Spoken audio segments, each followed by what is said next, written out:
Drive champion over there. But back to Phoenix, Mark Rowe with us this evening. Very good to see you, Mark. And first things first, looking at that leaderboard to see Trevor Immelman up there, a good start for him, and nice to see him among the leaders at this early stage because we know the problems he's had with his wrist injury. Yeah, you're right. So nice to see. It's the Masters, so good to see him get off that good start. Phil Mickelson as well. I said there, I like to see Mickelson when he's had a bad. He normally plays well the week after. That'll be very interesting to see how he tees it up and how he plays this week. A two-time winner here, you'd expect, this is a course he knows well, you'd expect him be there or thereabouts come the end of the week. Yeah, it was. Fans watching this on TV and also for spectators out there, this is a brilliant tournament, isn't it? In terms of the atmosphere, the electric sort of atmosphere at 16, the stadium, the Coliseum they call it.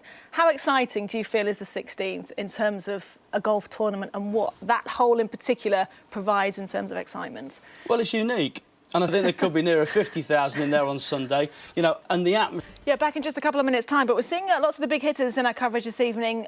In particular, thanks for the moment, impressive stuff, isn't it? 414 yards to take that title in 2010. Wow, impressive.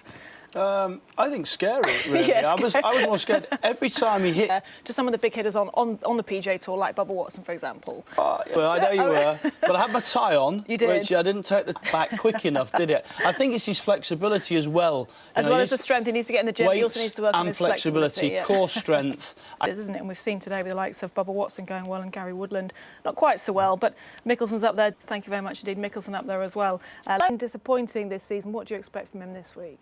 I think you never know. Mark, looking at that leaderboard, Spencer Levine, it's early stages, but that is some lead. It's about the psychology and the pressure when we see the crowds here at this tournament, and the pressure he'll talk about that later. What have you particularly noticed about the swing? Well, I think it's interesting because when you watch him on the range, what he does is he'll be controlled on the range that he's using on the range. It's just not the same swing. And this is why he says... A massive overswing. But just going back to the fifth, the ruling there, bogey in the end, did he get a little lucky? Well, Simon's absolutely right. When you've got such a big rim of eyeballs on you, pure expectation. And then you gave him a bit of stick and he pushed it out But he always there hits a it little very further. straight and he swings it very well, but he's not powerful.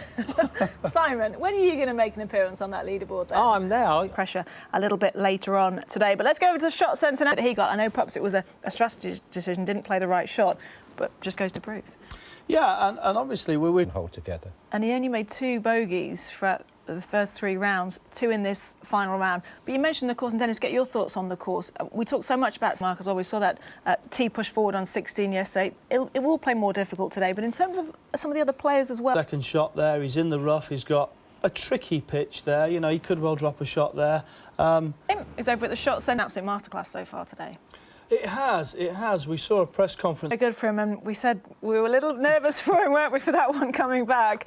But he handled it brilliantly in the end. I was screaming, wasn't I? I was screaming. In the end, he did what he had to do. It was a composed performance, wasn't it? Could have won by a lot more because, you know, he missed quite a few good chances, hit a lot of good shots. Early in the season can take a lot of heart out of it, but for Brandon Grace, early in the season can take a lot of heart out of it, but for Brandon Grace, early in the season can take a lot of heart out of it, but for Brandon Grace...